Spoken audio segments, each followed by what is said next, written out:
Hey, has it been about 10 seconds since we looked at our lemon tree? It has been about 10 seconds till we looked at a lemon tree.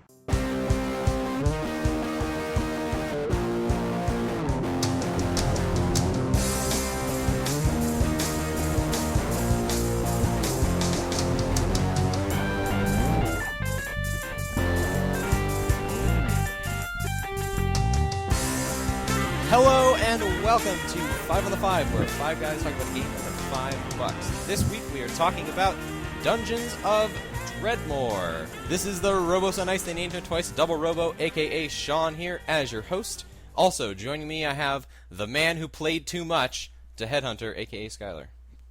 Hi. How's it going? Oh wait, that wasn't creepy. Greetings. There you go. There you go. We're back on. Too tired. We also have everyone's favorite minuscule musician, Night Train, aka Jordan. I still think my intros where everything rhymed was better, but happy to be on the show regardless. No. We also have with me Achievement Unlocked World Traveler, Danger Whisk, aka Josh. Welcome back. Hi, thanks. Yeah, I traveled the world, and by the world I mean Jordan's mom. What? We're literally Wait. 90 seconds into the show. Literally I did 90 hear- Jordans. God damn it. I did hear I that have she an was so intro. big she had her own zip code. I'm just going to throw that out there. Oh, We- God damn it. hey yo. We also have the Able to Jordan's Cane Subtotal Broom, aka Evan. Hey guys, glad to be here. That's terrifying. I actually, Picture them fighting to the death now. yeah, I don't think either of us could reasonably kill the other. We're far too lazy. Finish him. I would pay to watch the hell out of that. Fatality. I got a chance to use my new soundboard early. Okay. You jumped on it immediately. I know. Alright, so I- I'm going to start... What? I get the feeling that soon, like, this show is going to be entirely soundboard and not even us talking. It's just going to be like a Exactly. collection of clips strung together. Jordan That's- is stupid. and that's that's my the goal. truth. That's right. Yeah, Then I'm the gonna... Sound bit. show format will be insult Jordan, and then just like you Play know, a sound 60 relating minutes to of, the- 60 minutes of snippets from 80s movies. It's gonna be great. And then maybe we'll talk about a game for like 15 minutes at the end. Yeah, sure. We'll go with that. God damn it. Exactly. Okay. Anyway. Okay, so usually I start by reading my own synopsis of the game's story, but let's be honest, this game doesn't really have a giant story. So instead, I thought I'd give people who didn't play it a taste of the humor by reading the official description on the Dungeons of Dredmor website. So, we have Battle Diggles, find loot, sacrifice Lutefisk to the Lutefisk god. Long ago, the Dark Lord Dredmor was bound in the darkest dungeons beneath the earth by great and mighty heroes. Diablo. Centuries later, the magical bonds that hold him in place are loosening, and his power grows ever stronger. Diablo. The land cries out for a new hero, a powerful warrior, or a mystic wizard, like those spoken of in the prophecies of yore. Unfortunately, they have you. Step into the Dungeons of Dredmor, embrace your destiny, face evil of the likes the world has never known. The terrifying swarmies, the undulating... undulating? Undulating. Yep. Undulating. Undulating thrusties, and the adorable, I think adorable spelled wrong there, the adorable nest-building diggles. This is what happens when you're an English major. Worship Inconsequentia, the goddess of pointless side quests, or try your luck as a devotee of the nameless Lutefisk god. He's not nameless if he's called the Lutefisk god. I'm just saying. Cast powerful magic learned from the dark business warlocks of the school of Necronomicon. And summon... Comics. Yeah. And summon the Viking runes of your ancestors to blast your foes with thunder and lightning. Discover the power that can be... Very, very frightening.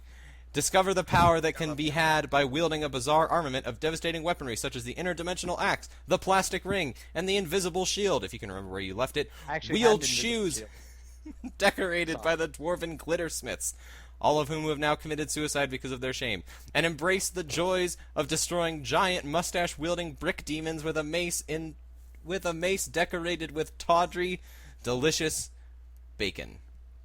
Whew. This is you like, know? if they had That was a a box mouthful. for this game and it wasn't sold online, it would be like 4 feet long with the description. Did you know? Did you know that there's a skill in one of the DLCs called Killer Vegan? No. I really hope it's a Scott Pilgrim reference. Do you Do you lose your power if you have half and half though? I don't know. If you drink alcoholic eggnog, do you? Milk and eggs. Or no, it's what is it? Gelato. Gelato. Milk and Gelato's not eggs. vegan? Milk and eggs, bitch. Right. In the comic, it's chicken parmesan. Well, Oh, chicken that's parmesan. awesome. You guys wrote it? All right, go ahead. Okay. Let's do it. So anyway, I just wanted. I mean, that was probably a little too long to completely read, but that's fine because that's just the way the show goes. But I did really like their sense of humor and irreverence for everything. But we'll get into that more later. We'll get into that more later. Yeah, the writing's pretty good. So speaking of getting to things later, do you wanna take a trip on down, Skylar, to the Situation Room? I'm already there, my friend. Okay. Well, I know you're there, so just sit at the desk. Here we go.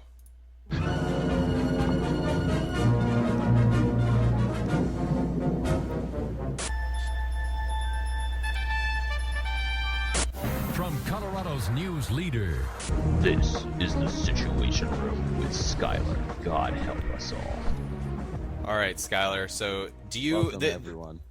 This game is recent because it's 2011. Yeah, But we're no, gonna everyone hop knows into what the happened in Situation Room. 2011. We're not talking about what happened. Don't worry. Don't worry. What? I don't remember 2011. We're not going to do well, our job in the Situation Room because that's not how it works.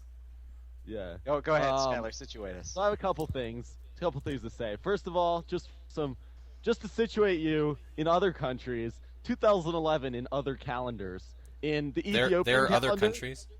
apparently, and in Ethiopia, it's actually the year 2003 to 2004. Oh, and in good. Korea, it's the year 4,344. Holy shit! Anyway, I'm moving to Korea so I can live in the future. right?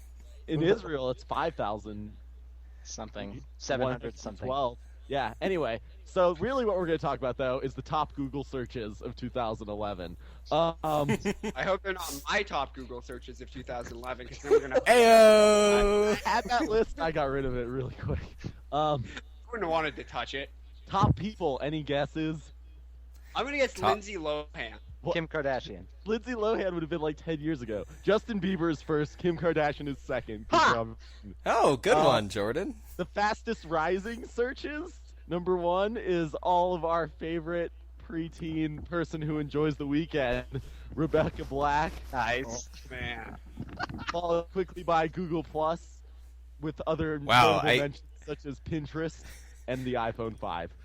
I feel like- Plus one is- I feel like Google probably seeded their own results if Google Plus was a rising search. Google Plus has more rising users than Facebook, so. Well, I Dude, was gonna say, all- people were really excited for Google Plus, and then we got Google Plus. All 25 people on Google Plus really like it. The best here is the falling searches. Number one is Skylar. the 2010 calendar. That's every year. Like, what? Yeah, right. Skylar. There's that one guy out there, right, who's like 2012, and he's like, man, I really like 2011, and he just Googles it to reminisce, you know? And that one guy is Skylar doing the research for the Situation. Also, MySpace.com and LimeWire, which apparently people are still searching for. I didn't know LimeWire was still a thing in 2011. I thought they got shut Right? down. Right, and Oh. then But MySpace is doing that, like, complete redesign and trying to become, like, a LinkedIn sort of thing. the last That's okay. last searches are the what is something searches. Jesus. Wait, what is love? That is the number one, and I think that's the number one probably every year. Baby, don't hurt me. And then there's planking, What is planking, love? Twitter. That'll just be the background music. Gluten, Skype, Dubs. Gluten. Wait, gluten? Yep. As somebody who's It's like a big thing now. I want gluten to know. I'm searching for it. I'll find it. And I will burn it. Also, autism, lupus, and gout. Just for. Okay. Well, okay Gout. then. And on that positive What's note, the let's game move of the on. year for 2011, Skylar? Do we know that? What won game of the year? I have the top book, Harry Potter. Harry Potter was not game of the year. I mean, 2011. I played that Harry Potter game. It was pretty good. I didn't actually play Harry Potter. I'm asking your opinion. I'm asking. I what actually was really like- liked the first Harry Potter game on PC. I played the shit out of when I was like I 12 did or too, whatever. actually. Wait, according That to game was who, good. Josh? I don't know. Pick someone. Game of the year for Spike: Batman, Elder Scrolls 5, The Legend of. Batman Arkham City looks like the game. Wait, Batman. They made a Yeah. game called Batman Elder Scrolls 5 because I was playing the shit. Game out of the year on Spike right here: Elder Scrolls, Skyrim, Batman Arkham City, Skyward Sword, Portal 2, and Uncharted. Spike is the Yeah. end all be all of I literally just Googled Game of the Year 2011. I mean, There were- Okay. Anyway, okay. So that's good to know what other games were there, because I think the most important one on that list is probably Skyrim. I think everyone was kind of in like a also Portal 2 RPG came classic out that year. mindset. Yeah, Portal 2. But I mean, in terms of like related to this Right. topic, I think Skyrim's Absolutely. probably Yeah, because also you know related to- I was just gonna say Elder Scrolls has a long storied history, and a lot of the early Elder Scroll games, correct me if I'm wrong, were pretty similar to Dungeons of Dredmor, at least in their feeling. They were obviously different games, but and they were serious. Also, Minecraft came out in 2011. Ooh, so that's a Really? big I thought it was out earlier than that. That's interesting. I Was think it, maybe was it came out in beta beta or in officially out 2011. in 2011? Yeah, I think Yeah. it probably officially came out in 2011. That's when Yep. it came out on like the Xbox and all the other stuff. Okay, cool. So that's good. Jordan, you wanna hit us with some history after we've been situated? Now that we Early are situated, I'll talk Yeah. about some of the history of Dungeons of To Dredmor. the So, tune of Friday. It's know, history. if you had given me like 20 minutes before, I guarantee I could have done the entire history to the tune of Friday. But No for the- preparation Why we allowed. didn't get 20 minutes before. Okay, so it was created by Gaslamp Games. They're a small indie company out of British Columbia, Canada. Dungeons of Dredmor was their very first release. I read somewhere online that it had kind of been in the planning and creation phase since 2006, so quite a few years working on this one. They just announced their second title, which is Clockwork Empires, in August of this year, 2012. There are 3 DLCs, kind of expansions, that you can find for Dungeons of Dredmor. You have Realm of the Diggle Gods, which adds, I think, like 4 more floors down below Dredmor. You have then the And a second. bunch of classes. They all had a bunch of classes. Yeah, obvious on top of normal stuff. Then you have, this is my favorite name ever. You have to name the expansion pack.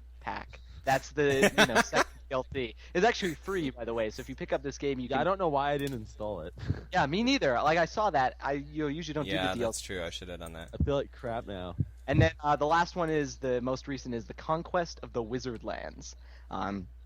And then just looking at some of the reviews, most reviews gave it high 7s or low 8s out of 10, so 7.9, 78, stuff like that. Most widely praised were the humor. I'm Not a coming word. 2 words next to each other. So The humorous? That's a bone, Jordan. the humorous randomness of the game, as well as the accessibility for if you wanted to play it super roguelike, you could, but if you wanted to play it more kind of not crazy punishing, you could do that as well. Then some people noted that stuff like UI issues and inventory were kind of minor annoyances, but there was nothing, at least in the reviews that I read, that was like one common thing that everybody didn't like. Most everybody seemed to like the game, and it was actually named PC Gamer's Indie Game of the Year for 2011. Cool. So you could add that to your situation room if you'd like. Yeah, I disagree with that, so I would not add that to my situation room. Okay, well, Skylar, let's start with what's your history. Let's talk about what's your history with dungeon crawlers and roguelikes, and if you played Dungeons of Dredmor before, talk about it here. I play whatever roguelikes I can. So, yeah, I mean, Binding of Isaac is like the roguelike I always talk about because it's one of my favorite games. But that game is a real-time action roguelike, whereas this one's turn-based, which is what the original roguelikes were turn-based. So what I think about Dungeons of Dredmor in relation to history with roguelikes is that it's basically taking the original roguelikes, giving them good graphics and more variety. And like that's basically what Dungeons of Dredmor is. I guess other notable roguelikes that are similar is there's one called Legend of Grimrock, which is basically the same concept, but it also made it 3D. That came out more recently, though. I own And then, getting that on the Steam sale. 'Cause It's a fun game. It's pretty good. I own it. Yeah, that looks pretty cool. I actually thought You that own was it? this game. So when you talked about doing this game for this week, I thought that was this game. So I was kind of surprised to see it was a 2D. Not that it was bad, but I mixed those two up. I thought those were the same. Yeah, game. no, they're very similar. Just Legend of Grimrock is 3D and kind of different in a way. You have like a party in that game. But anyway, And it's Yeah, 3D first person, isn't I it? don't know. I felt like I had a a party in this game. I partied around. Oh, it was great. Oh Jesus! Keep going. Did you you- and your Diggles? Did you party with the pork sword, Josh? Was there an item called pork sword? Because I didn't. There were Yeah. there are so many items. Didn't you go in the shops? There's almost always like a pork or bacon based sword in the Yeah, shop. I know, but like, I didn't find a pork sword. Secondly, this game should be rated way higher than it should if there's an item called pork sword. Okay. It even- Okay. AO ESRB rating. Jordan's getting angry because he hates this game. No, god damn it. Well, that's only Sean, and that's only Rayman. Yeah, exactly. Fucking talking about your roguelike. I already did. I'm done. That's enough. Roguelikes are cool. Okay. I like that. Okay, Josh, why don't you hit us with what's your dungeon crawler history with? I played a lot of dungeon crawlers. I've played Torchlight 1, not very far in Torchlight 2. I played the original Diablo back when it came out. Old school, OG, original game. Diablo 1? Yeah, hell yeah, Diablo 1. I never beat it. Didn't that though. come out in like I never went- 1992 or 3? Yeah, weren't you like 3 years old? I think you're a liar. I thought it was like 96 or 97. I'll Google it. Keep going. But all I remember is I played Diablo 1 when I was in single digits. And I definitely played Diablo 2 when it came out. The first Diablo came out on December 31st, 1996. So you would have been 6 or 7. Oh, okay, fair enough. Today. Wait, Right. that's today. This is the anniversary of Diablo 1. my Oh, God. that is. I'm gonna put something at the beginning of the show that makes it sound like we planned that on purpose. And, Alright, go and then ahead. just Well, edit out this part so no one knows the truth. Is that all you had for your history? Did you have other stuff you want to talk about? No, I've played a lot of dungeon crawlers. I like the genre, so What about I- roguelikes? what I was getting into with Dungeons of Dredmor, except I didn't because it's turn-based, and I thought it wasn't. And I played for like a good 5 minutes until I was like, wait a second, this is turn-based. Oh, Yep. fail. Well, Yeah. it's real time if you move fast enough. Right. Well, see, that's what threw me off, is because I clicked so much. 'Cause I play League of Legends and MOBAs a lot, so I'm used to like, Oh yeah. yeah. And then after a while, I was like, wait a second, if I'm not clicking, things don't happen. What's your history with roguelikes, Josh? Do you have any? I played some. Again, not nearly as robust as you, but FTL, Dark Souls, Demon Souls, I'd consider those. Dark, kind of. They're more just difficult RPGs, though. They don't have any of the roguelike habits. Like, I don't know if playing a game makes me want to curl up and cry on normal difficulty, because I consider myself a pretty hardcore gamer. I consider it a roguelike. But That's kind of silly, but okay. yeah. So that's my experience. Okay. Evan, kind of what's your history with dungeon crawlers? Not much, really. Probably the main thing I played was Diablo 3. Okay. I got that pretty quickly after it came out. It's super fun. But that's about it. You know, I don't really play a lot of games like that, and definitely I don't play a lot of roguelikes. This is probably the most roguelike game I've ever played. But Other than XCOM. yeah, that's true. Well, we have But to ask Evan I really about- enjoyed this one for it basically being like the first RPG roguelike game other than XCOM, Yeah. I guess. The only thing I need to ask you is, have you made any money on the Real Money Auction House? I did. No. Huh? I just made want to like throw $6. this. Yeah. I just want to throw this out there.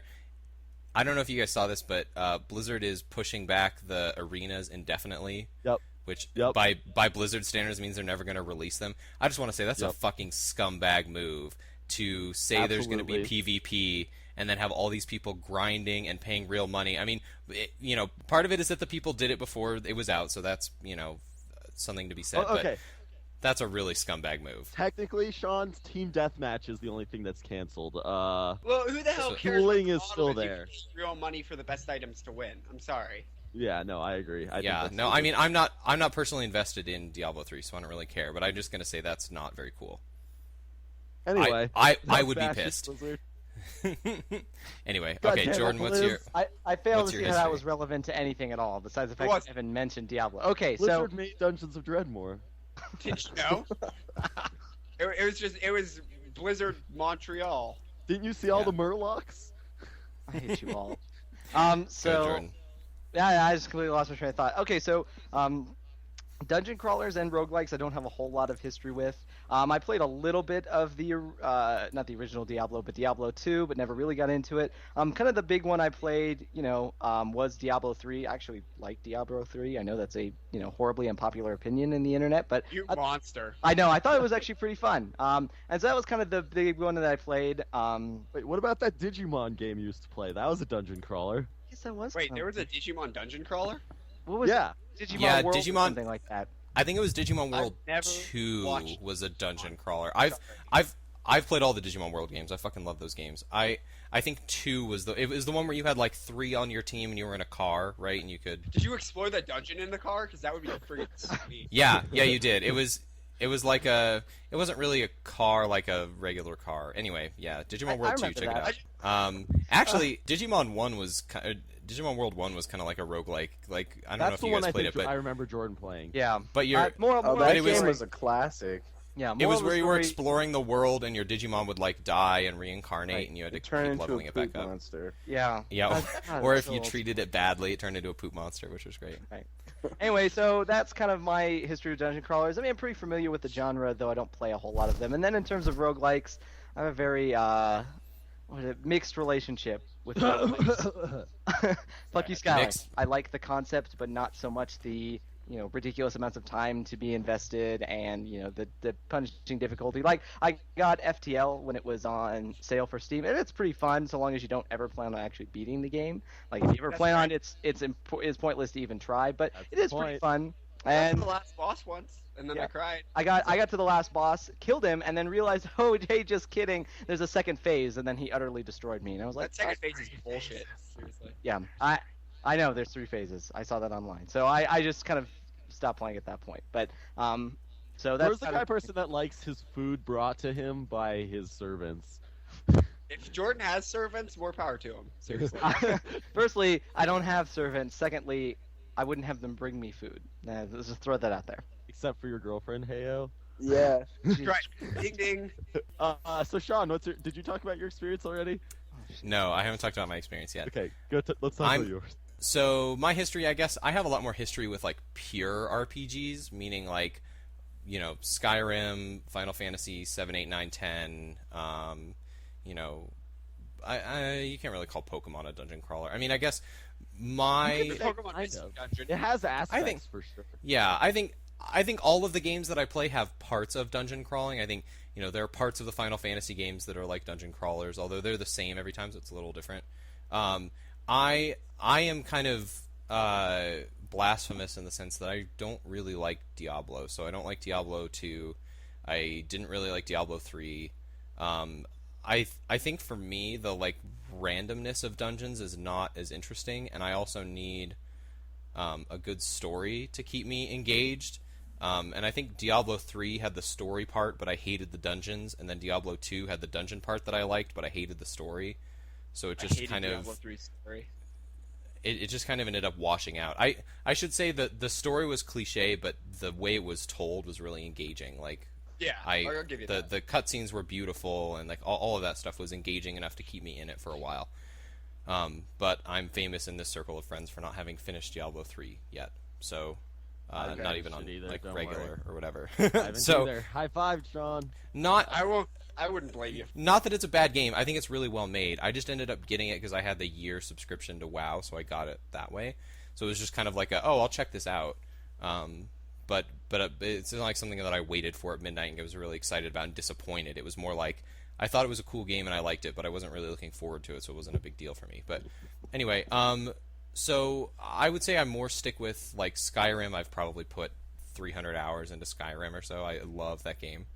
And I put a ton into Oblivion and Morrowind before that. So that's kind of where my history is. I don't play a ton of dungeon crawlers, but that said, kind of like Evan, I was pleasantly surprised by how much I liked this game. I really did end up liking it. I liked the humor, and it kind of echoed of Borderlands to me, which I've played Borderlands 2 a ton also. So I can see the that. humor, This is I the dungeon guess. crawler version of Borderlands. Yeah, where it's like self-referential and it's making fun of other stuff, and Yeah, it doesn't really take itself seriously, even though like it's still a full game. yeah, And the Well, random loot and everything. Yeah. And also, I feel like the fact that it didn't take itself seriously kind of helped me with the roguelike aspect of it, because usually Yeah. I'm really into character progression. Like, my Skyrim character's max level and got all this great stuff and whatever, and that's important to me because I like that progression and development over 70 hours or whatever.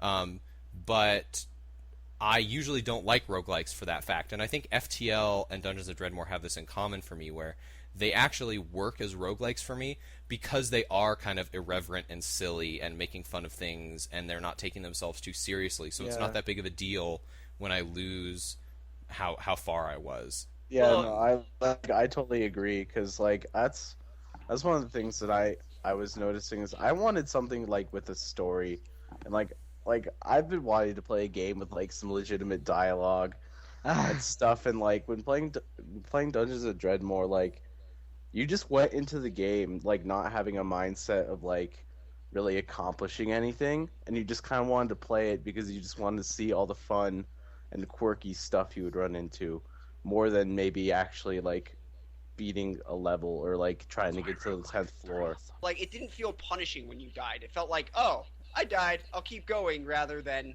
Well- I died, I should be so upset, blah, blah, blah. That's how good I roguelikes just want to respond to Skylar's thing really quick, because Skylar whispered, I don't know if it'll come through on the recording, but Skylar whispered when Evan was talking about that it wasn't punishing and that's why he liked it. No. That's why roguelikes are... I was saying Well- that's why roguelikes are fun, because Yeah. he's saying that you want to experience the quirky things that Oh, there okay, are, I see what you mean. Okay. experience the general variety.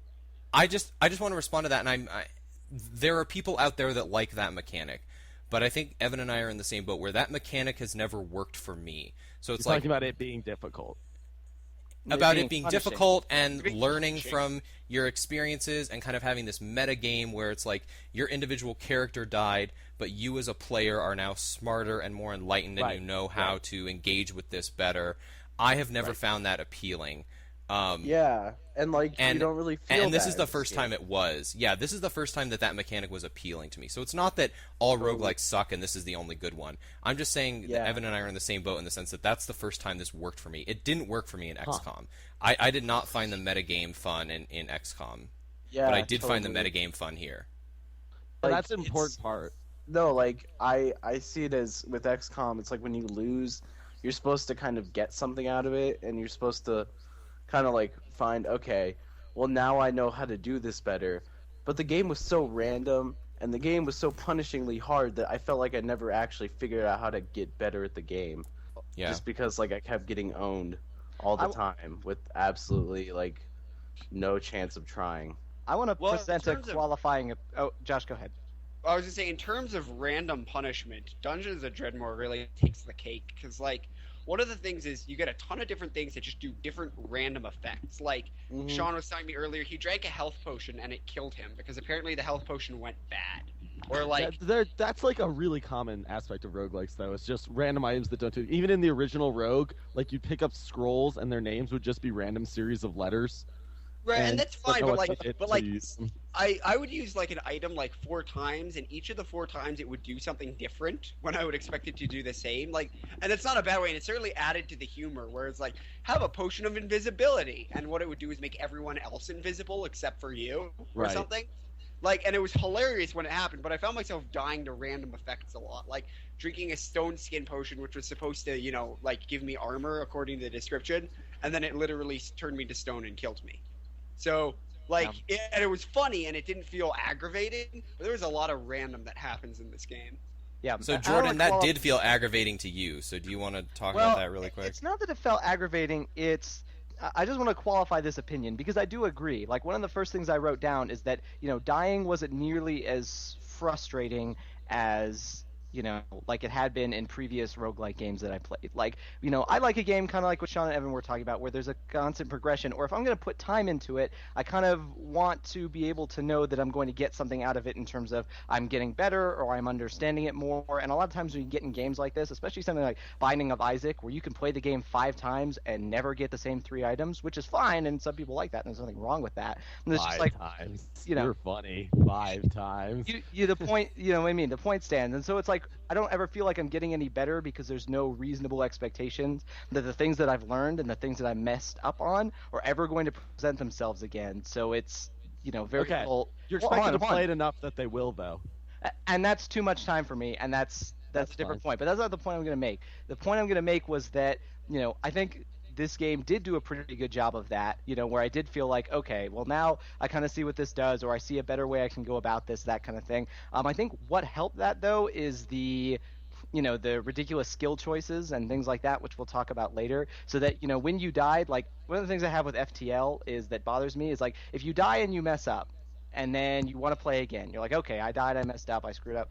You basically have one or two ships to choose from, and you're essentially just restarting the game from basically no progress, and you have to re-get all of your random shit anyway. The kind of fun thing about this was you could go, and then you could die, and you'd be like, well, okay, now I see that Mathema whatever was completely useless for kind of what I was going for, and you could try something else. There was kind of a actual tangible benefit to dying, where you could kind of refine the way you were playing, as opposed to a lot of these games where it's just like, well, you're dead, now let's completely throw you into a whole nother randomly generated anything, and you have to completely relearn all of the skills and re-deal with all that. So I think the kind of consistency and the ability to change that made dying and having to restart a lot more bearable for me.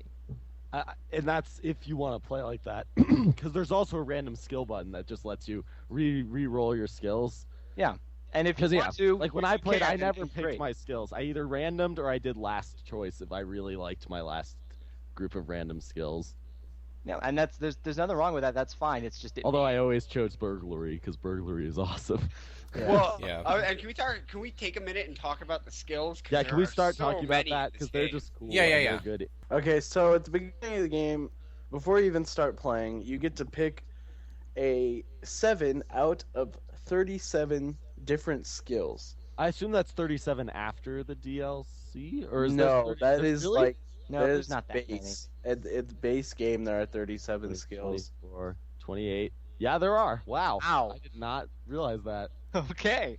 Yeah. Josh, will you commiserate with me always picking the mathematical skill? I always did archaeology. Always picked mathematical for the sake of Adventure Time. Thank you. And I pretty much always picked Berserker because it was so useful. Yeah, I like assassination. That's like my favorite skill. Okay, so you get to choose 7 skills, and those 7 skills will then, based on how your character gets a bunch of secondary skills, which are like stat bonuses and other things like that, and like you get different equipment and you get different spells, like when you start the game, and every time you get a level, you get to each skill you have has a tree of new spells you can learn with that skill. And so it's a very linear tree. Like if you use a sword skill, once you get to level 1, you have the option of choosing a spell called Student of Fencing, where you just get minor combat bonuses, and you get to do a little more damage with attacks. And then as the game progresses, you can follow certain skill trees to make them better and make others not as good, because you just don't get to upgrade all of them. But I definitely enjoyed Assassination as mine, just because it's just killing everything and critical strikes all the time. Slight plug here. If you want to be able to see how this works, I did a Let's Play. It's called Jordan Games for Not Science, and I actually spend time looking through the skill tree. So Evan did a pretty good explanation, but if you're the kind of person who just likes to kind of see it, you can also find all of our episodes on that channel, by the way, if you want to watch on YouTube. Flesh smithing is amazing, and you build armor out of flesh. I don't know if any of you ever used flesh smithing, but I did archaeology every time, and it gave me a fedora when I started, and that was like the greatest thing ever. I've never found a game with archaeology in it, and as a history major, that was like the greatest thing anybody's ever put in a game. Can I just say I was quite lame.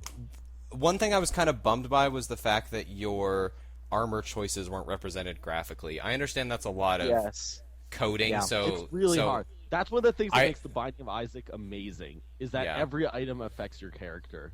Yeah, I mean, weapons being in there was nice. Like, it was fun when I got the pork sword to be smashing people with 5 pieces of meat on a sword.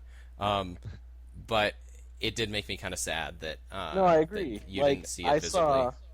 I saw a cone that you can wear as a helmet, and I was like so excited because I thought that was going to show up on your character when you equipped it, and it didn't, and I just was sad. Yeah. That was a bit of a downer, but it was one of these things that's like, well, you can't. I mean, it's an indie game we got for $5. You can't really expect That's you know, right. all that much. It was kind of a bummer, especially when I got the invisible shield, because I was like, oh, maybe this will be cool, but it didn't do anything exciting. Yeah, you have to use your imagination a bit, which is kind of I guess a throwback to the original game where everything was just ASCII art, and when you saw the true. letter P, it was a pig, and you were like, oh yeah, let's imagine some oinking here. Do you imagine oinking often? I mean, Is that a thing? Yes. Yeah. So Yeah.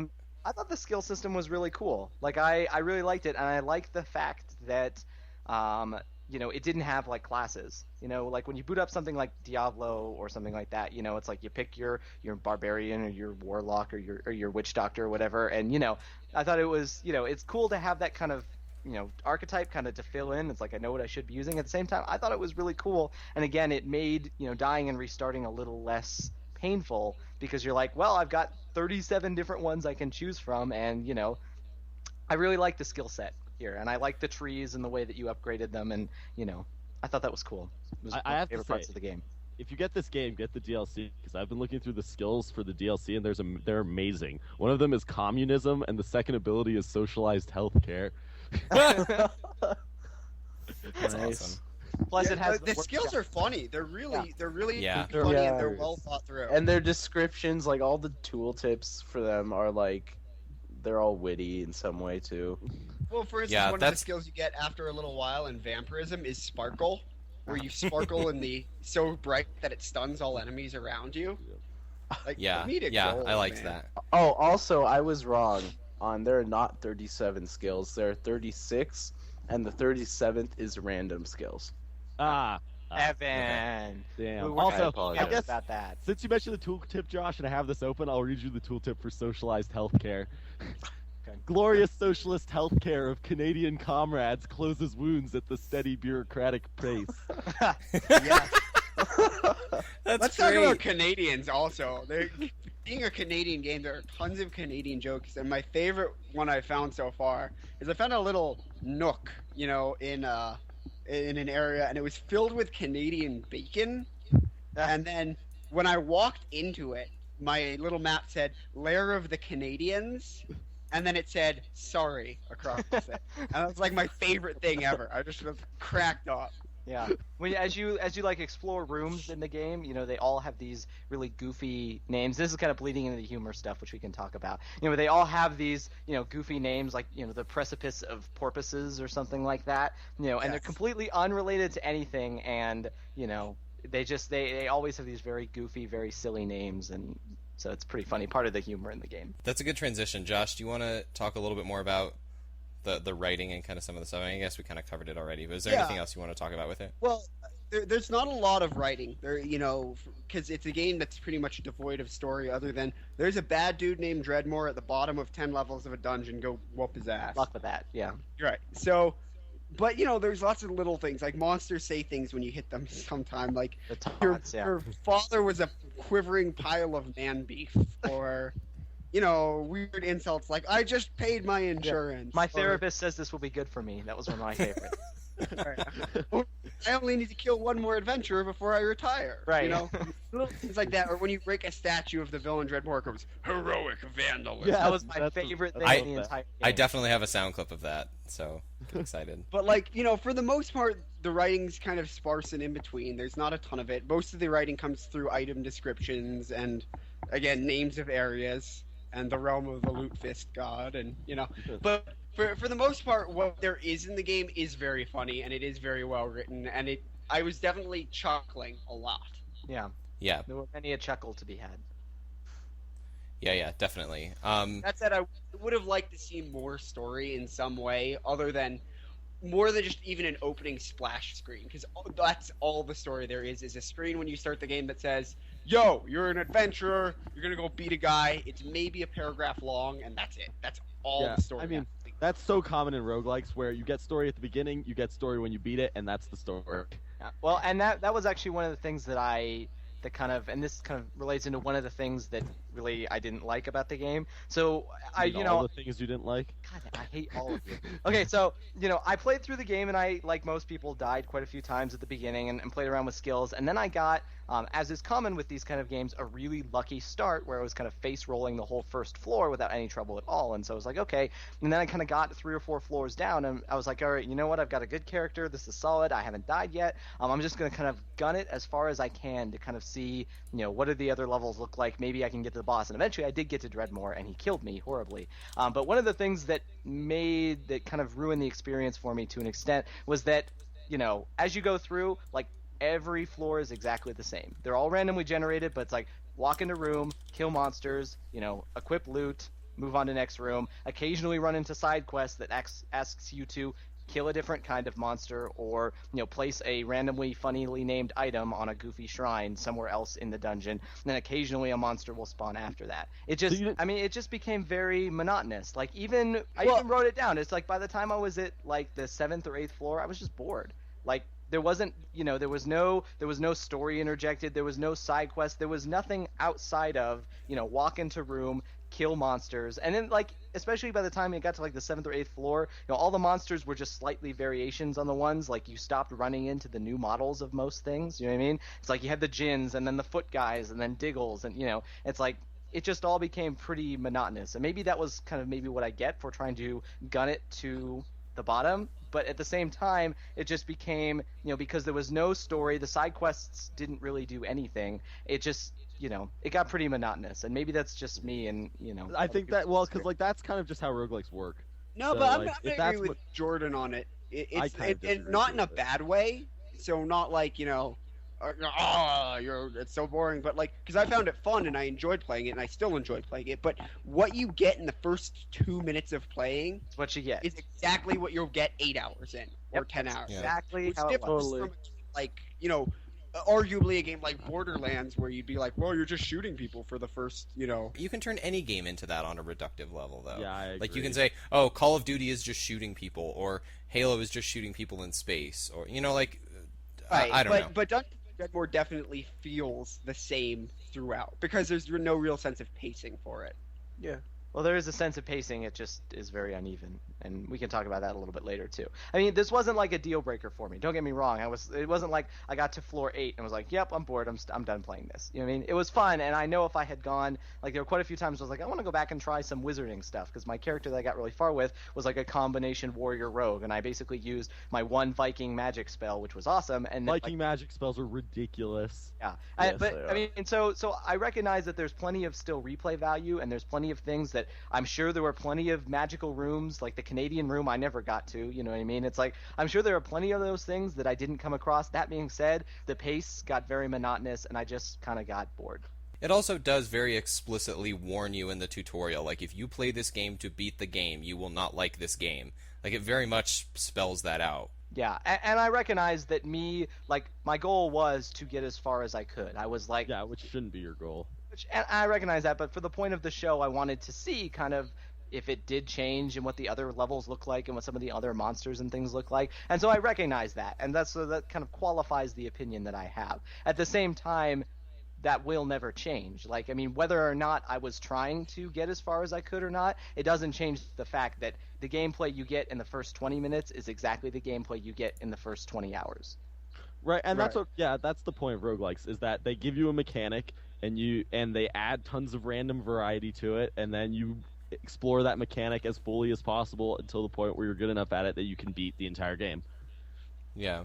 What else? Can we talk about the difficulty curve, quote unquote, a little bit? Yeah, One of the things I noticed is the game ramps up really strangely, and that's probably because it's randomized. It depends on the playthrough. Yeah, exactly. Right. I went through 2 floors, and I was like, all right, I'm feeling pretty good, but I didn't. And I explored the whole floor before somebody goes, well, you didn't look for everything. I explored the whole floor, finished the map, killed every monster on the floor, went down to floor 3, and then I found what's it called, like an unfair AI or something is a monster type. Robot, yeah. And then it just whomped me, and I felt like, and the whole floor was full of them. All of a sudden, they were the only enemy type on the floor. And I couldn't, going back up didn't respawn the monsters, so it wasn't like there was anything left for me to kill or grind for experience. And I had found no armor, and I just could not think of, like, any way I could have been prepared for them. I had Yeah. killed everything. I had explored, looted every chest. There was nothing I could have done. Yeah, that's what I you have feel to like- accept from random games sometimes, is that just like, like there are times in this game where you just start, you go into the first room, and you die. You're like, I can handle these 2 diggles, and then you're like, oh, wait, I'm dead. I don't feel like that's due to the randomness, because I experienced this multiple times. I don't think that the floor mechanic was as balanced, like where you've done everything you can on this floor, and then the next floor is a ridiculous step up from that. That was the problem for me. It wasn't like, there were some times where, like, yeah, I opened up a monster zoo and now I'm fucked, where like the randomness killed me, but it was more like every time I went down to another floor, that was most of the time that I died. But I guess that there's not really a way you can ramp it, because there are like 5 different ways to go down to the next floor. So it's not like Diablo where you can stack all the weak enemies at the beginning of the dungeon because you know that they're always going to be starting there. Right, it all that make depends on sense? where you go down. So maybe it's worth going back up and trying another entrance if it's too hard at that spot. Well, Also, that's what she said. Yeah. Oh my god. Yeah, and actually, this was one of the things that really drove me crazy as well, because on my All playthrough of where the things that drove you crazy. God damn it!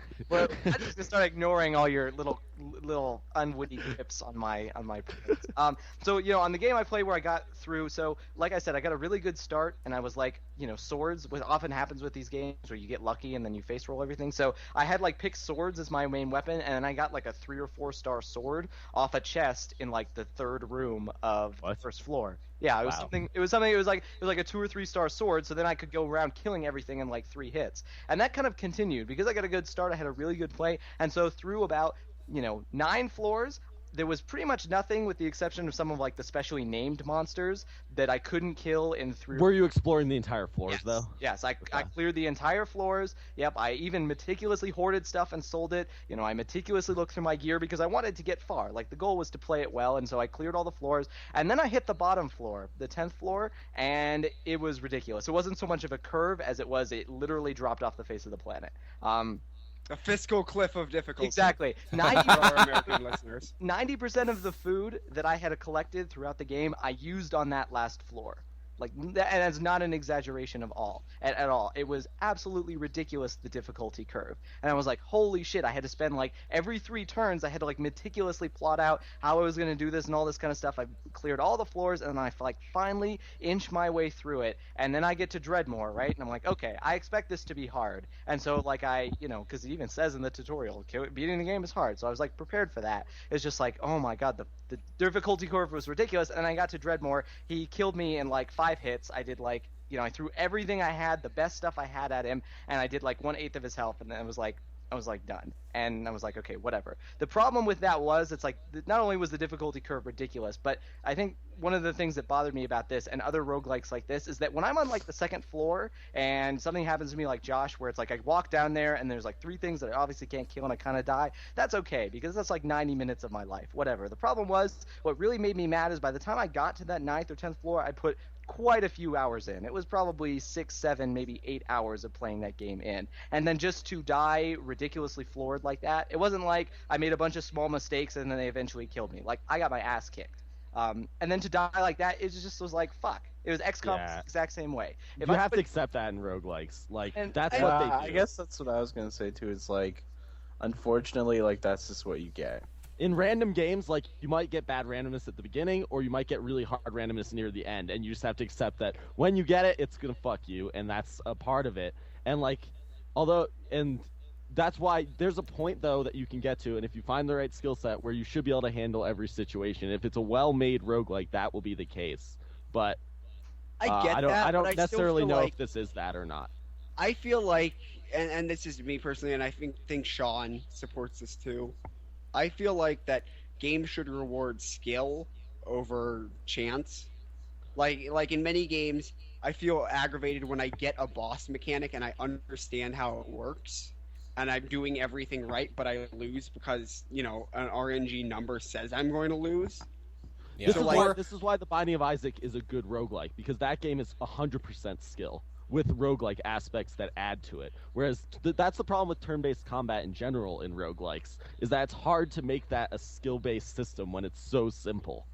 Right, Yeah. and that's just one of the things. So that I liked Dreadmore very much. Actually, I had a lot of fun playing it, but there were more than a few times where I felt like I was losing because the game said to lose, not because I was actually doing something wrong. Or winning because the game said to win. Right. Like this happened to me, and this happens to me in FTL all the time, where you get like a string of really lucky things, and I don't feel like I'm doing anything actually good. I'm just like, wow, I got my 3-star sword on the first floor, and now everything dies in 2 hits. There's like no Yeah. skill related to that. It just felt lucky. So for all the times I felt unlucky, I felt perfectly lucky, and that's just it. Kind of, after you put Just a the certain way amount the of game does. yeah, and I recognize that, and it's just that my threshold for that being okay and worth my time is only to a point.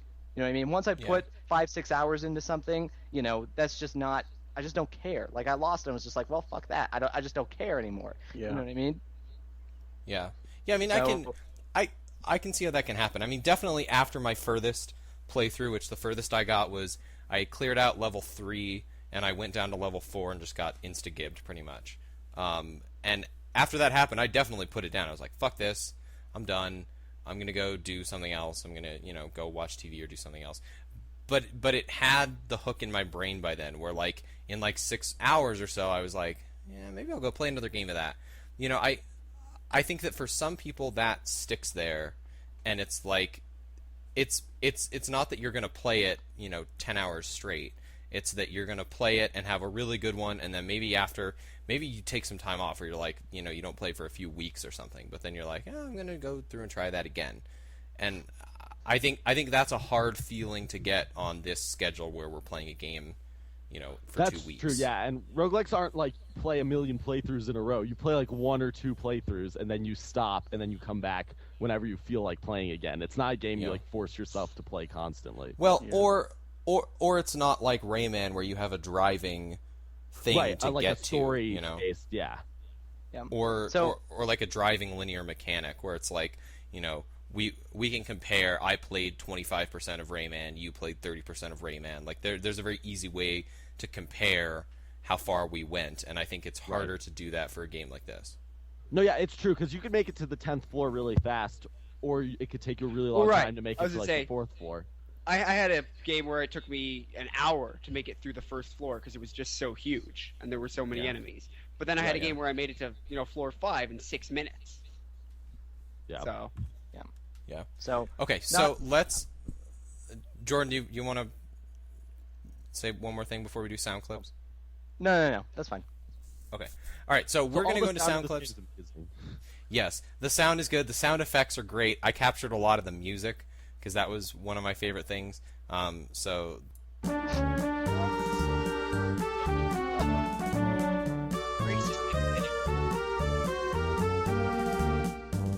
there we go. There's that. Kind of amazing, a little bit racist. Agreed. Okay, so I also captured some battle sounds. This isn't all of them, but I just wanted to get some of the feeling of what the battle sounded like. So this is kind of edited together of different sounds.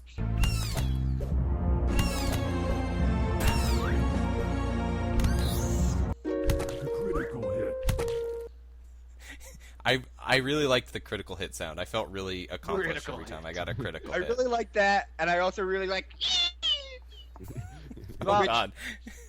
It was cool. The problem was, and Sean and I were kind of talking about this briefly, is that the music was really cool. I actually liked the music a lot. The problem was the songs were like a minute and a half long, so they just kind of ended up repeating the same 90-second bit over and over and over. That's a bit of an exaggeration. We don't agree on this because I loved the music. Exaggeration. I agree. I left the music running in the background so I could listen to it while I was doing other stuff. That's how much I loved the music. I cut all the music out after 6 hours because I'd heard. Oh, you're so stupid. The music is so good. Yeah. Okay. Yeah. All right. So I love the music. It's the same sound effects every time. And that was the other thing. Yeah. I think the sound effects bothered me more, like the fighting sound effects and the magic sound effects. I got more tired of those way more than I got tired of the music. But okay, so here's another song that I captured. I liked this one a lot.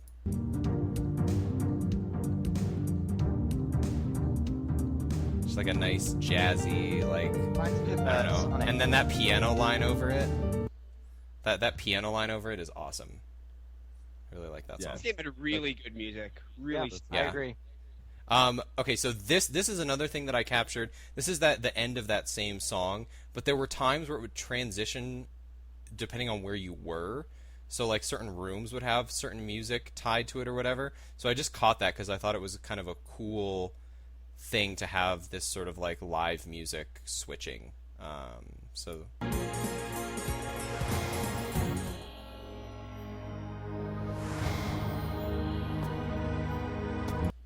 So anyway, I thought that was kind of Jordan. cool. That like, huh?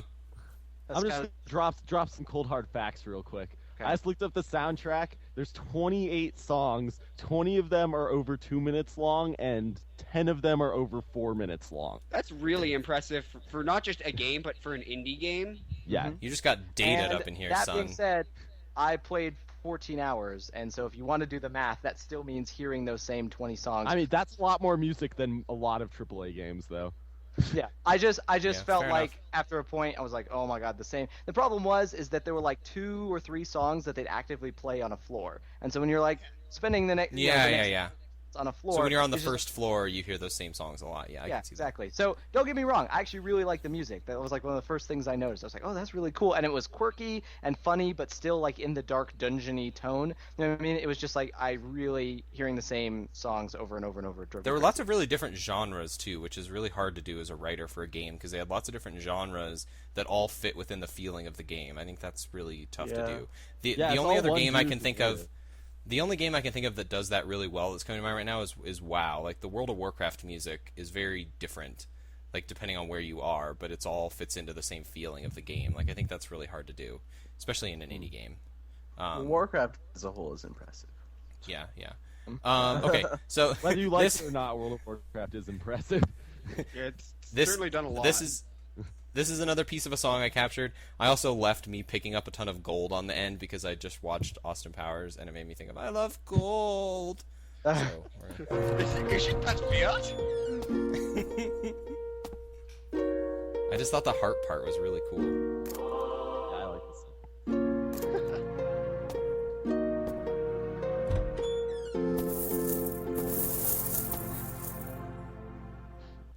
And it's also got a lot of the extra like sound effects. Like the opening the chest sound effect was so cool.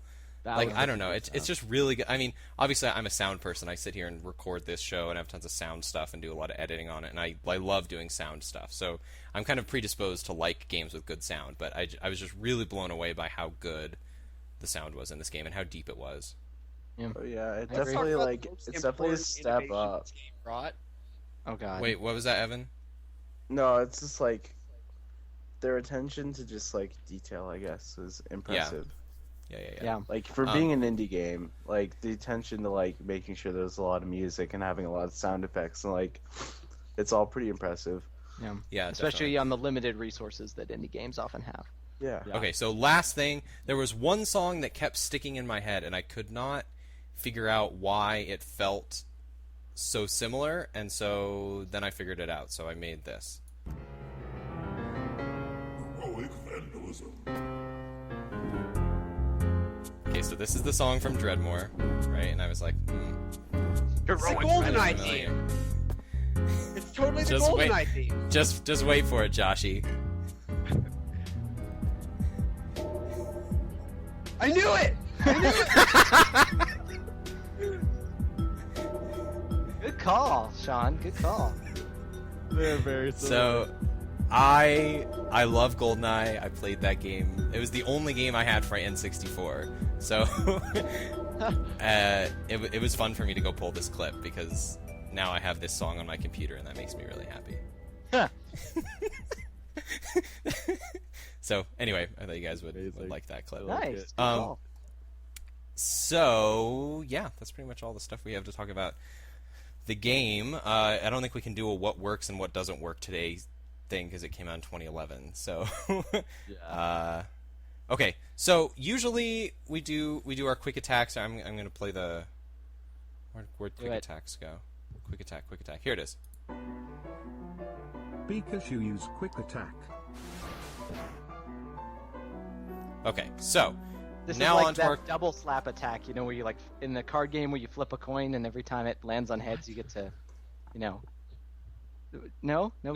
Oh, No. oh No. yes, Yeah, yes. like in the yes. card game, you know, there were Fury some. Slides is the yeah. name of the move. Yeah, Mike. or like I the double think you mean slaps of the Pokemon Fury card Slides. game?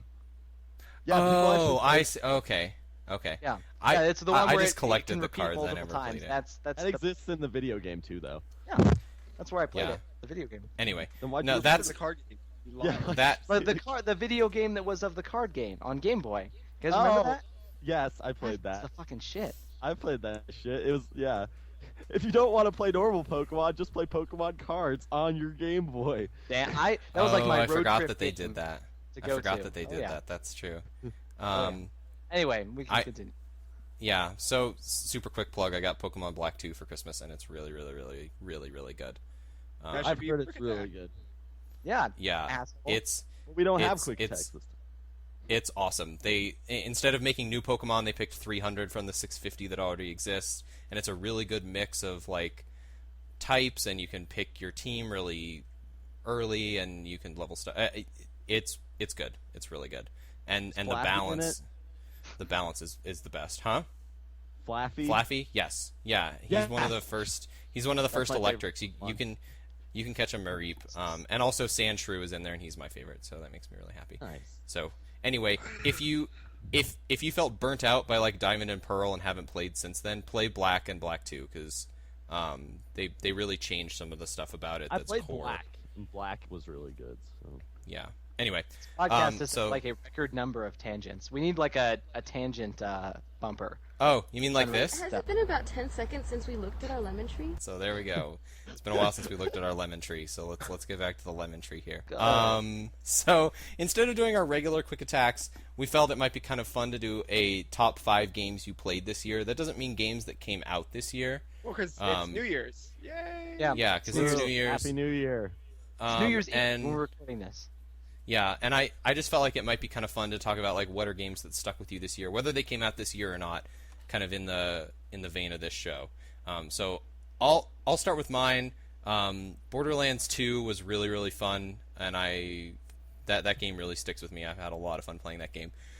Orcs Must Die, I played that for the first time this year. Yes. I liked the first one more than the second one. I don't like that they did more. Like, the second one is too action-focused, and it's not a good mix of, like, tower defense and action for me. I like the tower defense more than the action, but I feel like I'm in the minority of that, so I understand why they changed it. But I agree with you. I agree with I you di- too. I disagree. really? tower Okay, defense. interesting. I disagree. That's interesting. So I liked the first one more than the second one, but both of them are good. XCOM, the new one, is just a phenomenal game. I've played that game probably more than any other game this year, and that was really fun, except for maybe like League of Legends or something, just because the hours in that are different. But League of Legends I played a lot this year, and it was fun because my brother plays it and a lot of my friends play it, so it's a good get on every night and play a game or two with your friends sort of thing. I think that game they've done a lot of really good improvements in that game. I like the changes that they've made, and they did a lot of graphical updates and stuff this year that I think have been really good. I guess my fifth is probably Pokemon Black 2. Like I said, I got it for Christmas, which was like a week ago, and I've been playing it nonstop since then. So maybe that's my fifth one that sticks with me. But I'm the kind of person that has, basically the way I play Pokemon is when I finish one of them, I just start up another one of them from the beginning and then just kind of cycle through them. So I've played all of the Pokemon games too many times. Jordan, what are 5 games that stuck with you this year? Okay. In no particular order. The first one would probably have to be Bastion. I got that game. I think I actually mentioned this on our very first episode. I got that game on the Steam sale, the summer Steam sale, because it was cheap and I thought it'd be cool. And Bastion is probably going to go in one of my favorite games ever. Everything was so right. The story was fantastic. The sound and the narration was great, and the action was really fun. Bastion's probably up there. Arkham City. I got Arkham City. I don't think either Bastion or Arkham City came out this year, but I played Arkham City this year, Batman. I really liked Arkham Asylum. Evan got it on Xbox, and I played it. Arkham City was just a blast. It was, I think, in my opinion, in most parts, almost a step up completely from Arkham Asylum, which was saying something. The other one I thought of was Orcs Must Die 1 and 2 together. I actually thought 2 was better because it was more frantic and more fun. Like, my favorite levels in Orcs Must Die 1 were the later ones, where it was like, you had traps over in one corner and you're like frantically trying to cover it all. And so 2 was a lot more like that, and that's kind of why I liked it. The new XCOM would probably be up there as well. Really didn't like the old one. Definitely like the new one. I love, I'm a sucker for turn-based strategy kind of games, so that was really, really cool. And then probably my other one would be either Civilization 5 or Shogun 2 Total War. As kind of my, giant nerdy empire building games. Nice. Yeah, I mean, I think that the voiceover in Bastion is one of the most amazing game experiences I've ever had. Like, if you haven't played that before. Yeah. They flawlessly tell a story that's driven by the actions of the protagonist without ever breaking anything. It's just beautiful. Yeah. It's absolutely beautiful. And there's just a massive amount of sound in that game. Like, you can play through the entire game, and other than, like, story beats that you have to hear, the, like, offhand dialogue about, like, the hero, breaks the chest or whatever, they have that line recorded, 25 different times with tiny changes in 3,000, there's 3,000 lines of narration. Yeah, it's just that game's fantastic. Okay, Evan, why don't you hit us with your 5 games that stick with you this year? Okay. Well, first off, I'd probably have to start with Portal 2. Nice. I picked it up at the beginning of the year, and it has probably been one of my favorite games I've ever played as a whole. It definitely, the story is fantastic. The environment is wonderful. Also, like Jordan said, Batman Arkham City. I got it just a couple months ago, and I absolutely love it as well. It definitely is probably one of the better games I've played. One thing about Portal 2, I think, just to hype it up more, not that it needs hype, is that it's a co-op puzzle game. Yes, me and Jordan have been playing it every once in a while. That's so rare. Like, there's so few puzzle games that are co-op and well implemented. Yeah, and like you have to feed off each other. Like, you can't. It's not just like beating the puzzle together. Like you have to use each other's portals, and you have to like do things with each other. Game. Yeah. And let's see, the other games that I really liked. I probably just need to throw this out there because I have so many hours in it. Dota 2. Yeah. Yep. Mm-hmm. Yeah, definitely. It is a fantastic game. When's the official release date for that? They haven't announced it. It'll be which is so weird because you can buy it on the Steam store, but it's not technically out. Like, what the hell? You're buying a beta invite, is what you're. I know, buying. but it's cosmetic for all intents and purposes. Isn't that being out? No, because it's a free-to-play game that isn't fully released because they're waiting until they add all the heroes from the original Dota to the game before they release it. Yeah, and that makes sense. I mean, it's server loads and stuff like that. It's a very unique problem because there aren't a lot of games where you're doing that much balancing. So I understand why they have it the way they do. I'm just interested. Yeah, I would assume you're going to see it released sometime in the next 6 months. I agree. It's so big on hype. I don't know. There are so many games coming out in the beginning of next year. Like, I think it would be really hard for them to get a lot of mind share with people that aren't already playing Dota if they decide to release it in the first 5 months of next year.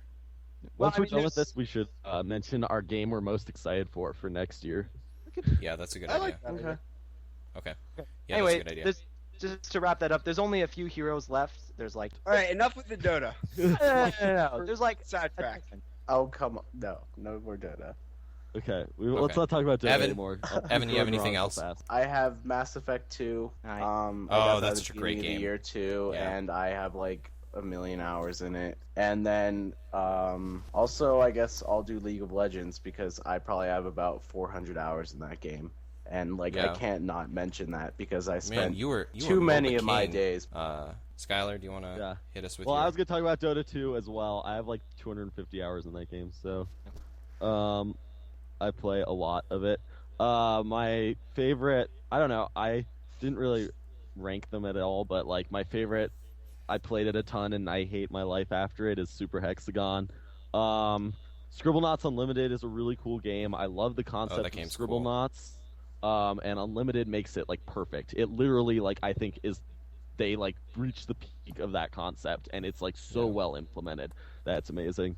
I really liked Limbo because of the art style and the gameplay was really fun. I got that on It was awesome. Street Fighter 4 is like a game I play all the time, so I have to say that. And then just to go for some more obscure, because I can't do this without being obscure. Before I'm obscure, I'll just say Dishonored without any description. But far obscure games go, there's this game called Hell Yeah, Wrath of the Dead Rabbit. Oh yeah. It's on that Steam. game's great. That game is amazing. I beat that game. I like started playing that game and couldn't stop and just beat it. And it's an 8-hour game for like a $10 indie game, so it's pretty good. That's pretty cool. And the art in that game is some of the best game art I've seen in a long time. It's so cool. And then another game that just came out like really recently that I really like. It's the second game made by the World of Goo developers, or I guess the next game. I don't know if they made games before that, but it's called Little Inferno. Basically, you just have a fireplace and you burn objects, and that's the entire game. But like, there's tons of objects to burn, and they all burn really differently, and you like burn different ones together to make combos. And there's actually a really, really like immersing story, which you wouldn't expect, but there is. And like, once you finish the game, I didn't even expect this, but you like go to a totally different game and just start playing the end of the story, and you're like, what? It's really cool, and I really That's recommend awesome. it. And it's really cool game. I really liked World of Goo, so I'll check that out. It's great. It's like the same style with a totally different game. Dishonored is also on my list of like, I don't want to pay for it right now, but if it's on sale in the summer sale for like $20, I really want to pick that up. I just have too many games to play right now. Far Cry 3 is on that list too, where I want to play it, but I don't want to pay $60 for it. Yep. Oh, another So- game I totally forgot. Mark of the Ninja is amazing.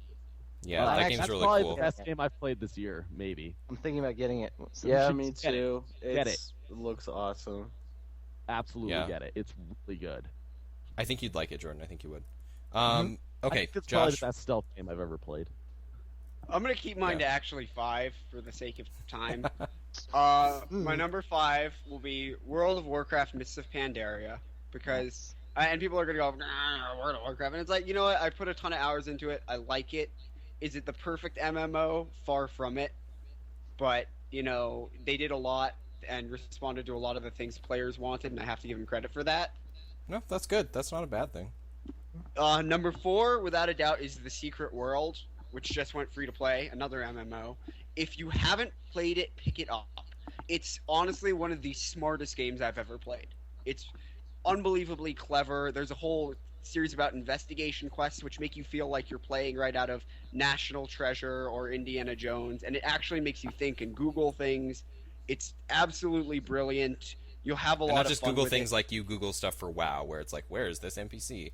It's more Right. like, No, there are a whole quest called investigation quests, which you have to figure out, and it's unbelievably difficult and very rewarding and very clever.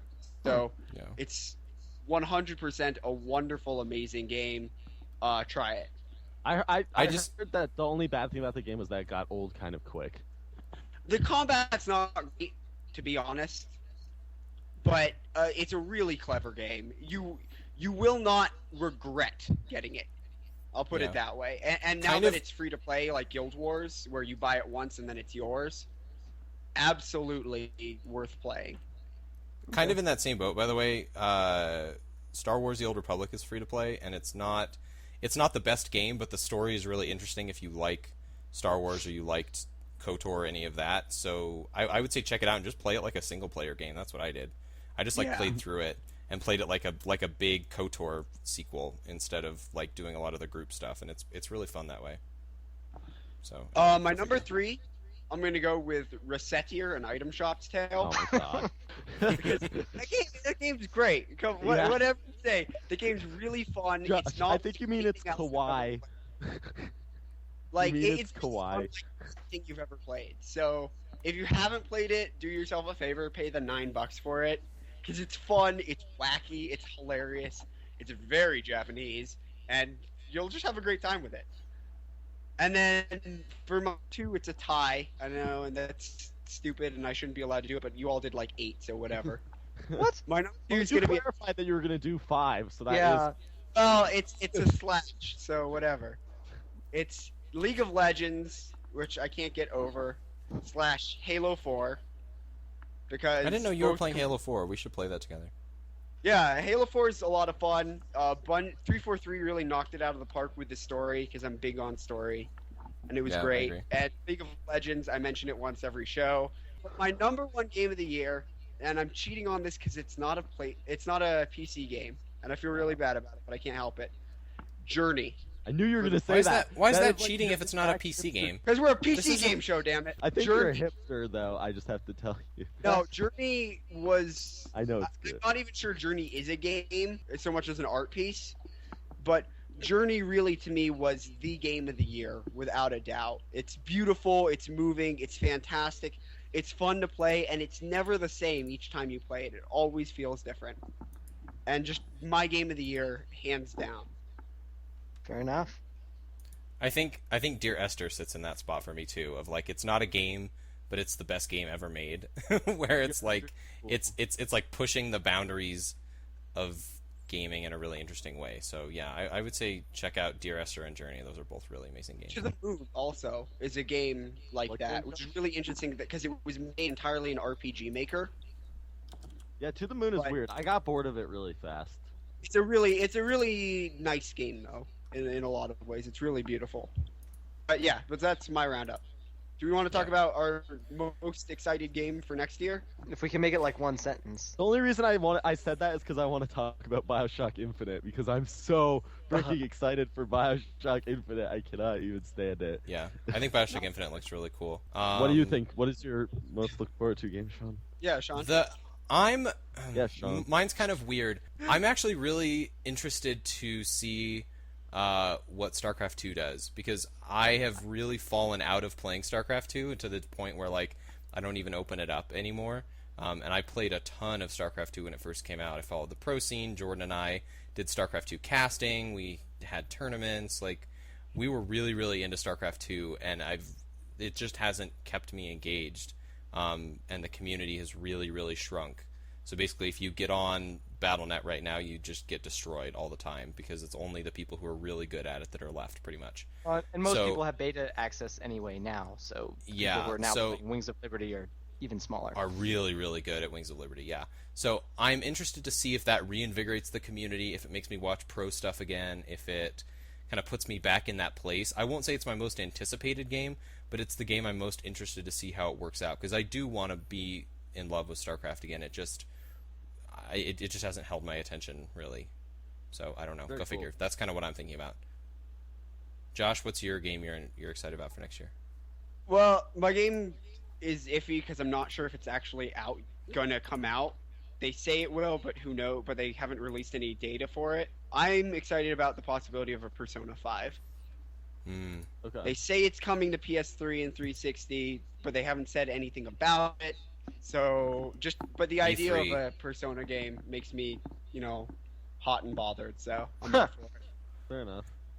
Okay. I don't know if it's going to come out this year. I'd say they announce it at E3, and then maybe it's like a double console release or something in the winter. Maybe, I don't know. Yeah. If Watch Dogs comes out this year, that's actually my most anticipated game, by the way, but I highly doubt it will. Fair enough. Yeah. I'm taking it. Half-Life 3. This is gonna be the year. I believe it. Half-Life 3. I'm going on faith. 2013, baby. That's right. This is It my has a 3 in it. most excited Good. game of the All year. right. Half-Life 3. Evan, what's the game you're most looking forward to for next year? I am probably stuck between two games, which would one be Watch Dogs, like Skylar said, So and cool. South Park: The Stick of Truth. Yeah, I'm so South- excited for that. That trailer is so good. I just They hope put so THQ much doesn't work go into that under game. before it happens. So because that would okay, make me so really sad. this is a common misconception about THQ's bankruptcy. That is not going to change their game development. They're just being rebought out by a different company, basically. So, and they already have like fiscal plans all the way through like 2018 to release every game that they're currently developing. So it's really Yeah. unlikely that any of those games won't be released. Well, Yes, but I think it's more volatile than that.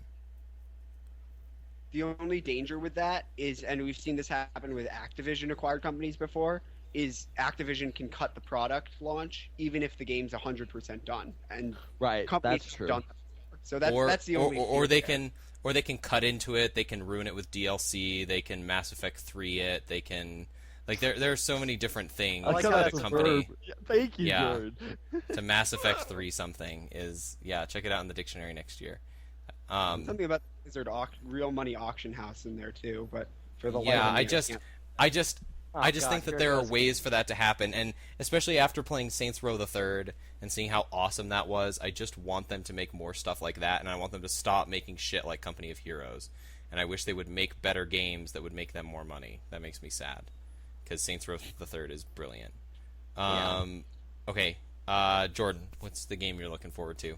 You guys have all mentioned ones I'm looking forward. I didn't even think about South Park. That's a good one, though. My definite game that I'm looking forward to the most is Rome Total War 2. Oh, nice. Fucking Rome Total War defined me as the strategy history nerd that I am today, and looking at the screenshots and the things they've done, like just the alpha stages of what Rome 2 is going to look like, it's mind-blowing. I keep telling my girlfriend that when that comes out, she Ding, ding, ding. legitimately, yeah, I know, I had to do it at least once, so, I don't get accused of not doing it. That's like my thing. So it's going to be ridiculous. I will buy that game the second it comes out. It looks absolutely fantastic. It's like double the budget and double the production of all the Total Games Wars they've done thus far. It's going Games to be Wars. I'm like stuttering. My brain can't even process how awesome that game is going to be. So that's my game for next year. Maybe I'll actually play a Total War game with you now. Oh, it's gonna be so awesome. Oh. Okay. All right. Wow. Wow, that was a lot of stuff. I think we're gonna bump our incoming message segment till our next show, because that our next year and this year wrap up will kind of take the place of that. So, Do we have a winner to announce? Yeah, on Saints exactly. Row? Saints Row reminded me. We do have a winner, and I have to get to the notes.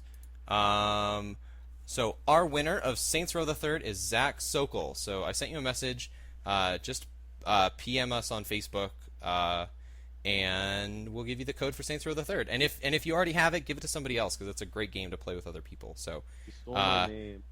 I know I was gonna say, really what you won in all of this though is not being related to Skylar. So That's Wow. right. Same last name, Congratulations. not the same people. That is definitely a Congratulations. gift that keeps on giving. We don't believe in nepotism here in 5 except for the fact that we have two brothers on the show. But whatever. Yeah, exactly. So 2 sentence wrap up, just really quick. Dungeons of Dredmor is the game that made me like roguelike mechanics, which I didn't think would happen. So it was fun. The music is amazing. Those are the 2 things I'm thinking about.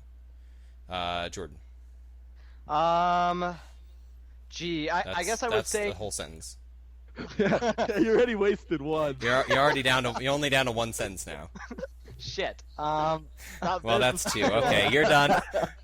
I guess Okay, I would Evan? say that of all the roguelikes I've played thus far, Dungeons of Dredmor is probably my favorite. I think the fact that it gave you the ability through the options and things like that to determine how roguelike and punishing you wanted to make it was like the make or break thing for me. The fact that I could choose permadeath, or that I could choose my skills, or that I could choose the difficulty was like, it did wonders for me. That on top of the humor and everything like that made me like the things that I don't like about roguelikes, that kind of made up for it. So, I'll probably come back to this game at some point. Probably the top roguelike I've played. You heard it here you heard it here, folks. Dungeons of Dredmor rated number 1 out of 1 by Jordan. One out of like 3 or 4. Skylar? I like Dungeons of Dredmor a lot. It's not my favorite roguelike, but as far as turn-based roguelikes go, it's really good, and I'm really excited to play the DLC since I just bought it and downloaded it. Yeah, I'm During the totally show. going to play the DLC today. I'm excited. Evan, what's your 2 cents wrap up? Well, I guess I would say this is probably the first or second real roguelike game I've ever played, and I really enjoyed it over XCOM.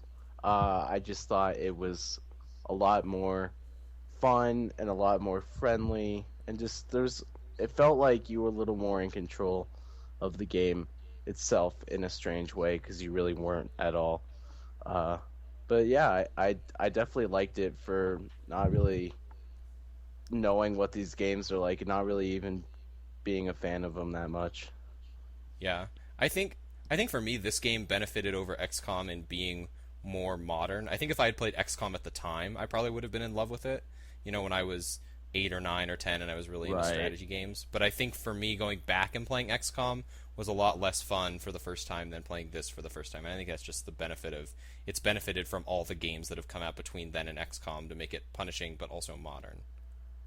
Fair enough. Fair enough. Yeah. So, Josh, hit us with your 2 cents wrap up. I liked it. Very fun. Very Canadian. All around a good time. Pick it up. That's 5 seconds. How is something I very counted. Canadian? No, there's just I a lot mean, of semicolons. Go talk to maple syrup and then get That's back right. to us. Dude, there's maple syrup and Canadian bacon and a room called Lair of the Canadians. That's Canadian as hell, man. Oh dear. Because we all know they sit in their lair with their socialized medicine. Yeah, exactly. Absolutely. I'm so excited to play communist class. Holy crap! These other new classes are like literally amazing. All of them. Sounds really awesome. We should do a 2-sentence wrap up on the next time if we've played the DLC about what we thought about that, because that might be kind of fun. Okay. Like, Yeah. Oh, next so, game. Yeah, next well, game, that'd be first, important. first, I'm going to remind all of our amazing viewers you can email us at 5on5podcast@gmail.com. Let us know your experiences with the games. What, if you played them when you were younger, what they were like for you then. If we said something completely wrong, probably Josh, then send us an email and let us know. Well played. So yeah, send us an email about the games or about the show if you have any positive feedback or negative feedback. We always love. We had one really long email that we couldn't put in the show, but that was really good feedback about the format of the show, the audio stuff, and really helpful. So we're always open to feedback, even if it's not positive. We like hearing that and improving the show. You can also follow us on the Twitter at 5on5 Podcast. We'll post there when the stream goes live. We also have a Facebook page, which is facebook.com/5on5 Podcast. And that's another place to look into. I've also started posting like video game deals when I see them on the Facebook page, so that might be a helpful thing, especially during the Steam sale and stuff.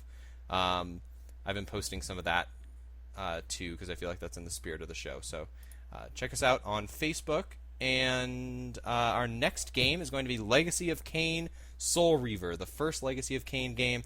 It's $5.99 on GOG.com. It's on sale on Steam for $4.99 for the next few days, but after that it goes up to $10. So if you don't hear this within a few days of it being posted, by when's the Steam sale end? It's January like the second, January on the 5th. Okay, Second. so Fifth. if you I'm on the Steam page right now. Okay, so if you hear this and it's $10 on Steam and you get mad and then quit the show, don't do that. We love you. Come back and buy it on GOG for $6. So yeah, I that'll know be our literally next. nothing about this game. Does I anyone don't know anything about it. this game? I just know the name of it. I've heard the name of it. I have never played it before, so I've never even seen somebody play it. So I'm really excited. Disfigured and ghostly vampire. Gameplay relies on shifting between the material and spectral planes of existence. Sounds cool. Awesome. I'm excited. Like my Thursday Yeah. nights.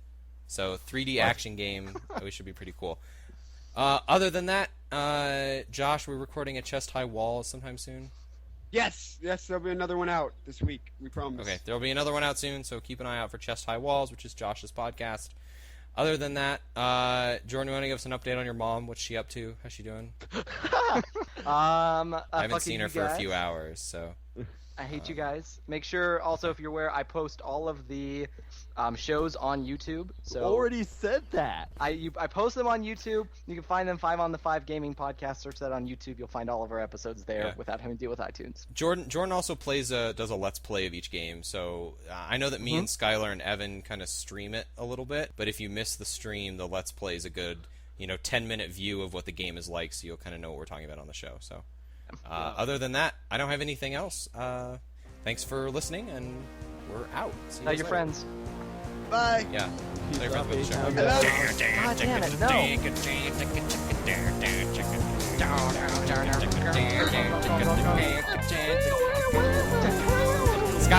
Skylar, do your solo.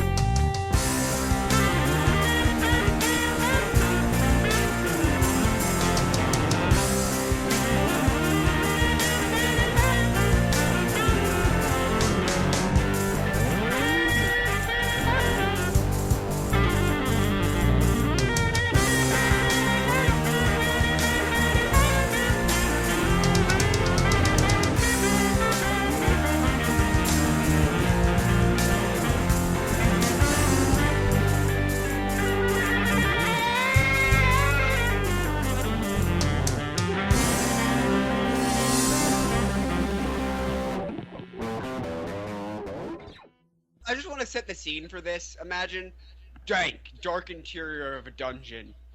Dripping goo from the cellar walls. A monster crawls around, flailing its arms. Skeleton looking for combat. All of a sudden, 2 headlights pierce the darkness. You see just a paladin riding in the front seat with an archer ghost riding the whip on the hood. Beep beep, motherfucker! Runs him down. I play the shit out of. I think that should be your next indie game. Oh my god, dude! Imagine Camaro Dungeon Defenders.